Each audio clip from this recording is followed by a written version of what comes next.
আমার নাম বেশ্যা। এই নামটা আমাকে আমার স্বামী দিয়েছে। বিয়ের আগে আমার বাবা আমাকে যে সুন্দর নামটা দিয়েছিল না, সেই নামটা আমার আর এখন আর মনে পড়ে না।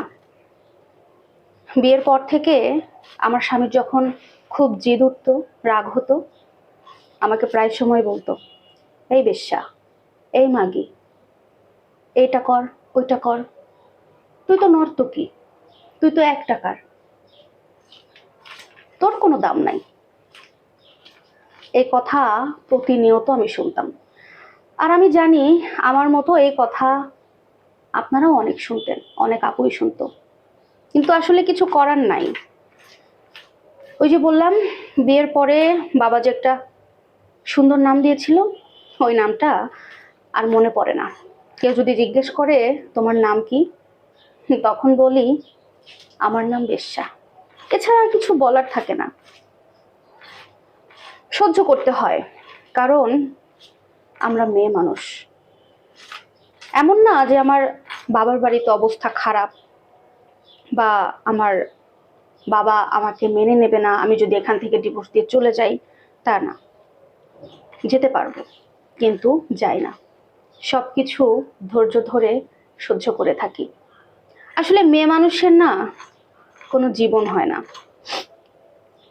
মেয়ে মানুষের হাজবেন্ড খারাপ আছে, এই যে আমাকে অকট্য ভাষায় গালাগালি করে, তারপরেও না আমি সবকিছু সহ্য করে এখানে থাকি।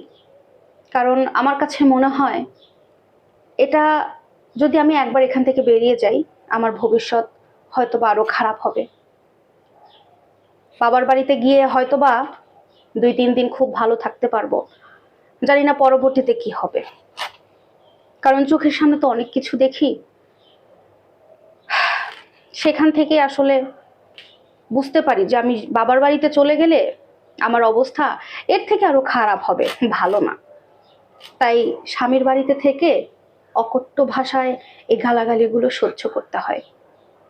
ভেতরটা একদম ছিন্ন বিচ্ছিন্ন হয়ে যায় যখন নিজেকে বেশ্যা বলে জানতে হয়। নিজের যে একটা পরিচয়, নিজের যে একটা ভালো লাগা, কোনো কিছু নাই।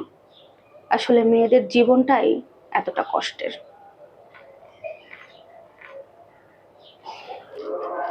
আচ্ছা, মেয়েদের জীবন এত কষ্টের কেন, কেউ বলতে পারবেন? মেয়েরা যদি কষ্ট সহ্য করে সংসারে টিকে থাকতে না পারে, বাবার বাড়িতে চলে যায়, সেখানে সবার কাছে বোঝা হয়ে যায়। আবার স্বামীর কাছে থাকতে গেলে কত যন্ত্রণা সহ্য করতে হয়।